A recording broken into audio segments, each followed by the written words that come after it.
Now, the Congress has hit out at BJP MP Tejasvi Surya for allegedly giving a communal twist to BBMP bed scam in Bengaluru. The BJP MP had on Tuesday revealed a bed for bribe scam going on at the BBMP war room for bed allocation. Now, the Congress pointed out that Tejasvi Surya there has only named people from the minority community in the scam to communalize this issue. Speaking to India Today, Congress MLA Rizwan Arshad claimed that there were 212 people working in that war room, but Tejasvi Surya singled out 17 Muslim names. The Congress has accused Tejasvi of playing communal politics amid a raging pandemic. See, whoever is an accused, whether it's from Muslim or Hindu community.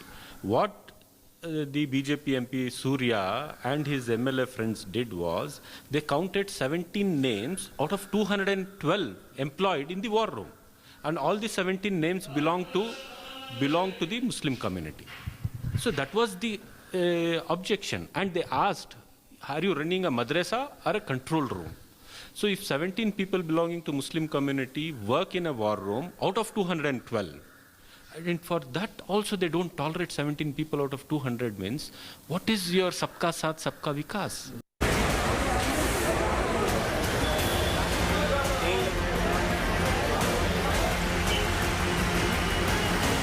The mad scramble for beds. A spate of oxygen-related tragedies. And a sharp, relentless spike in COVID cases is making Karnataka the emerging epicenter of India's second wave. And amidst the festering catastrophe, a sickening possible reason for the shortage of beds. Officials at Bengaluru's civic body, the BBMP, have been caught taking bribes for allotment of hospital beds reserved for COVID-19 patients, leading to hundreds of COVID patients stuck without beds in the state capital. A full-fledged COVID bed scam. Let's tell you how this terrifying reality was uncovered. The Yediyurappa government recently set up a war room in BBMP zones, which citizens can call to get bed allotment without delay. However, since the last 15 days, anyone who called the BBMP war room for beds was told there was simply no beds available, including oxygen and ICU beds. Tipped off about the bribery operation, BJP MP Tejasvi Surya and a team of BJP MLAs rushed to South BBMP war room to take stock. They say that they found BBMP officials in nexus with outside agents collecting bribes to allot beds reserved under the government quota for COVID-19 patients. It has been allotted at the first instance to a person who is asymptomatic and is under home isolation. And in the 12 hours that he has from the time of allotment to the time of admission, if he does not get himself admitted, the bed becomes auto-unblocked. Like that, there are 4,000 instances, which means 4,000 beds were unnecessarily blocked in the name of people who did not want the bed. Here's the modus operandi of this entire scam. Citizens calling for beds are immediately told no beds are available. Then, in some instances, a bribe is demanded for allotment of beds under a so-called government quota.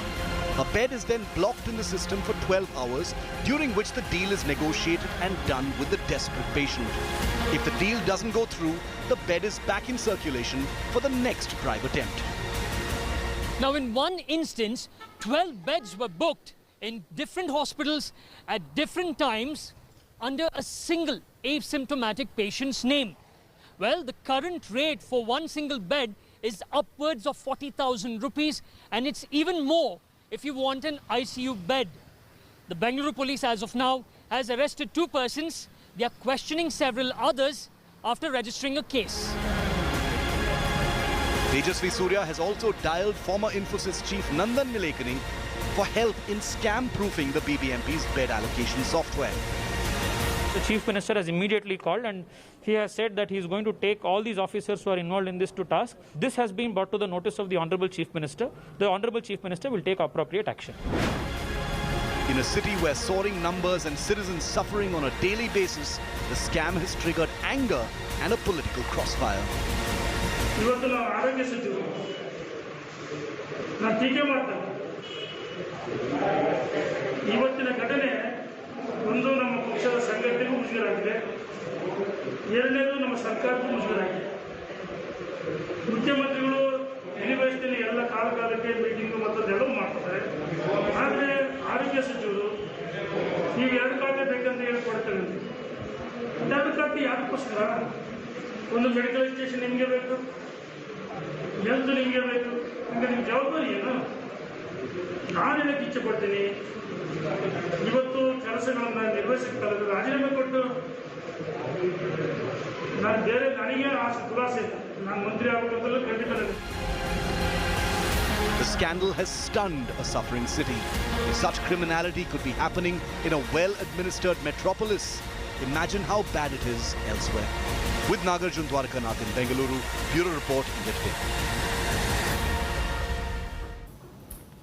Now, let me cut across to Nagarjun Dwarkanath joining us live from Bengaluru. Nagarjun, what's the action that authorities have taken on this bed scam and the allegations of Tejasvi Surya trying to communalize this scam here, singling out 17 people from the Muslim community? Take us through what's the fact here.